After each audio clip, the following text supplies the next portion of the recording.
тихом уголке леса бельчонок с увлечением щелкает орехи, ловко орудуя своими маленькими лапками.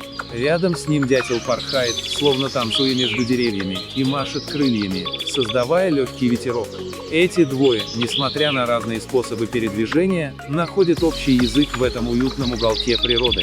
В этом маленьком мире каждый занимается своим делом, но вместе они создают картину идеальной гармонии. Пусть этот момент напомнит нам о простых радостях жизни и о том, как важно находить баланс в этом мире.